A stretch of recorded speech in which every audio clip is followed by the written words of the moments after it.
በስመ አብ ወወልድ ወመንፈስ ቅዱስ አሃዱ አምላክ አሜን። ታላቁ አባታችን ቅዱስ ዮሐንስ አፈወርቅ አንጥላው በሚል ርዕስ ያስተማረውን ትምህርት እነሆ። ማጣትም ቢሆን በሽታም ቢሆን ሌላም ቢሆን በአኮቴትና በትዕግስት ልንቀበል ይገባናል። መንፈስ ድካማችንን ያግዛል። እንዴት እንድንጸልይ እንደሚገባን አናውቅምና እንዲል እግዚአብሔር የትኛው እንደሚጠቅመን ያውቃልና ይህን በትዕግስት ልንቀበል ይገባናል። መንፈስ ቅዱስ ከኛ ጋር ካልሆነ በቀር ምን እንደሚረባንና ምን እንደሚጎዳን ለይተን አናውቅም። ምን እንደሚነባን ካላወቅን ደግሞ የሚጠቅመንን አንለምንም። ስለዚህ እግዚአብሔርን ስለ ሁሉም ነገር ልናመሰግነው ይገባናል። ማጣት ውስጥ ነህን? እግዚአብሔርን አመስግነው። በሽታ ውስጥ ነህን? እግዚአብሔርን አመስግነው። በሐሰት ተከሳሃልን? እግዚአብሔርን አመስግነው። መከራ ቢደርስብን እግዚአብሔርን አመስግነው። ይህ ሁሉ እኛን ወደ እግዚአብሔር የሚያቀርበን ነው። እንዲህ ነገሮችን በአኮቴት ስንቀበላቸው እግዚአብሔር ዕዳችንን ይከፍልልናል። መከራውን የምንፈራ ማጣቱን የምንሸሽ ከሆነ ግን ዕዳ ከፋዮቹ እኛው እንሆናለን። ስለዚህ በአኮቴት ልንቀበላቸው ይገባል። እነዚህ መከራዎች ምሕረትን፣ ቸርነትን፣ ስርየተ ኃጢአትን የሚያሰጡ ናቸውና በአኮቴት ልንቀበላቸው ይገባናል።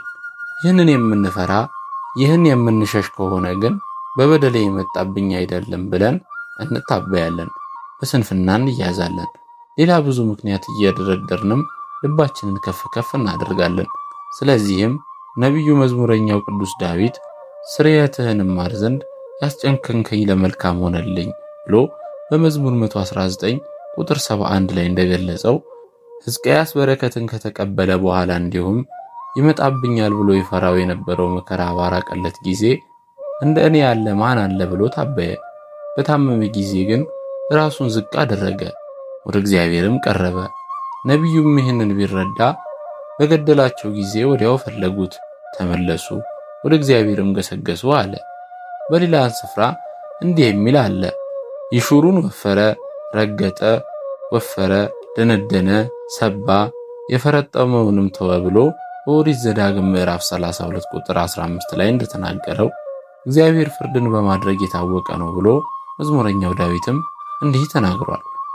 መከራ መልካም ናት፣ ወደ ሕይወት የሚወስድ ደጅ የጠበበ ስለሆነ መከራ በዚህ መንገድ እንድንጓዝ የምታደርግ ናትና መልካም ናት። በመከራ ያልተፈተነ ሰው መንግሥተ ሰማያትን አይወርስም። መከራን በአኮቴት የሚቀበል ሰው በጠባቢቱ ደጅ እየሄደ እንደሆነ ስለሚያውቅ ደስ ይለዋል። በመቀማጠል የሚኖር ሰው ግን ራሱን ከጠባቢቱ መንገድ ውጭ አድርጓልና መንግሥተ ሰማያትን አይወርስም። ሐዋርያው ቅዱስ ጳውሎስ እንዴት በጠባቢቱ መንገድ እንደተጓዘ አስተውል። መንግሥተ ሰማያትን ይወርስ ዘንድ ሌሎችን ከሰበከ በኋላ ሥጋውን እየጎሰመ ያስገዛው ነበረ። ቅዱስ ጳውሎስ ስለ ሁሉ መከራውን እግዚአብሔርን ያመሰግነው ነበረ። ሀብት ንብረትህን አጣህን? ከሰፊው መንገድ ርቀሃል። ከክብርህን አጣሃልን? ወደ ጠባቢቱ ደጅ ቀርበሃል። በሐሰት ተከሳሃልን? በሐሰት ክስ ብቻ ሳይሆን በሐሰት ተመስክሮብህ ተፈርዶብሃልን? ጌታችን ኢየሱስ ክርስቶስ ሲነቅፏችሁና ሲያሳድዷችሁ በእኔም ምክንያት ክፉ ሁሉ በውሸት ሲናገሩባችሁ ብፁዓን ናችሁ፣ ዋጋችሁ በሰማይ ታላቅ ነውና ደስ ይበላችሁ ሐሴትንም አድርጉ ይልሃል። ታዲያ በመከራ በደረሰበት ጊዜ ትበሳጫለህን? ስለምን መከራው ነፃ ትሆን ዘንድ ትወዳለህ? ብፁዕ ጳውሎስ ከመከራ ይልቅ እረፍትን ፈልጎ ስለዚህ ነገር እግዚአብሔርን ብዙ ጊዜ ለምኖታል። ነገር ግን ጸጋዬ ይበቃሃል፣ ኃይሌ በድካም ይፈጸማልና ተባለ እንጂ የለመነውን ፍጹም አላገኘም። በዚህም አንቀጽ በድካም ያለው በመከራ ሲለው ነው። ይህንን ከሰማ በኋላስ ሐዋርያው ምን አደረገ ትለኝ እንደሆነም ስለ ክርስቶስ በድካም በመንገላታትም በችግርም በስደትም በጭንቀትም ደስ ይለኛል በማለት መከራውን በአኮቴት ተቀበለ ብዬ መልስልሃለሁ። በሌላ አገላለጽ በመከራዬ ዕረፍትን አገኘሁ አለ። እንዲህ ከሆነስ እኛም በመከራችን ደስ ልንሰኝ ይገባናል። በመከራችን ልንጽናና ይገባናል። በመከራችን በእግዚአብሔር ላይ ልናጉረመርም አይገባንም። እግዚአብሔር ሰጠ እግዚአብሔርም ነሳ እንበል እንጂ በመከራችን ከእግዚአብሔር ጋር ልንጣላ አይገባንም። ወዳጄ ሆይ ጥቅም የማይሰጥህን ነገር አትፈልግ። ወደዚህ ዓለም ስትመጣ ባዶ እጅህን ነው። ገንዘብ ይዘህ አልመጣህም። ክብርን ይዘህ አልመጣህም። ዶክተር፣ ኢንጂነር፣ ፕሬዝዳንት የሚሉ ማዕረጋትንም ይዘህ አልመጣህም። ስለዚህ አጥተህም ከሆነ አታጉረምርም። ጌታችን ኢየሱስ ክርስቶስ ባለጠጋ ወደ እግዚአብሔር መንግሥት ከሚገባ ግመል በመርፌ ቀዳዳ ቢገባ ይቀላል እንዳለ ገንዘብ የብዙ ነገሮች ምንጭ እንደሆነ አስተውል። እንግዲህ ከዚህ የጌታ ንግግር ገንዘብ ስንት ነገርን እንደሚከለክል አስተዋልክን? ታዲያ ገነት መንግሥተ ሰማያት ከመግባት የሚከለክልህ ገንዘብ ከአንተ በመራቁ ደስ አይልህምን? ወደ ገነት መንግሥተ ሰማያት የምትወስድ መንገድ ጠባብ ናት። ወደ ገሃነም የምታስገባ ገንዘብ ግን ትዕቢትንና ትምክህትን የተሞላች ናት። ለዚህም ነው ጠባቢቱን መንገድ እንዲያገኝ ጌታ ባለጸጋውን ያለህን ሽጥ ያለው። እንዲህ ከሆነ ታዲያ ገንዘብ የምታሳድደው ስለምንድን ነው? እግዚአብሔር ለገንዘብ እንዳትገዛ ብሎ በዚያም የገሃነም እራት እንዳትሆን ብሎ ገንዘብ ካንተ አራቀልህ።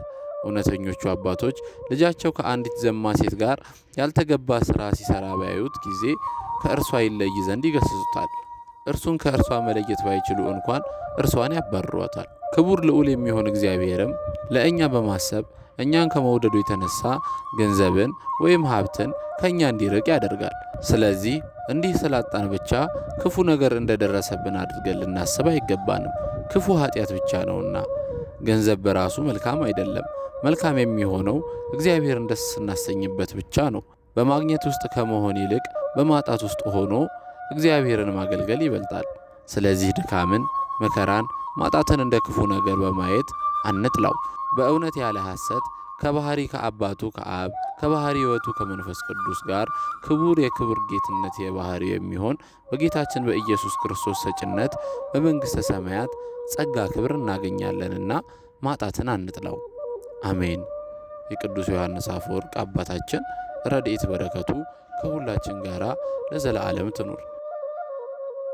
አፈወርቅ ሚዲያ ዩቲዩብ ቻናላችንን ሰብስክራይብ እና ላይክ በማድረግ እንዲሁም ሁልጊዜ የምንለቃቸው መንፈሳዊ ትረካዎችና ጣፋጭ ትምህርቶች እንዲደርሳችሁ የደውል ምልክቷን በመንካትና ሼር በማድረግ አገልግሎታችንን ይደግፉ። ሰላም እግዚአብሔር ከሁላችን ጋር ለዘላለም ትኑር።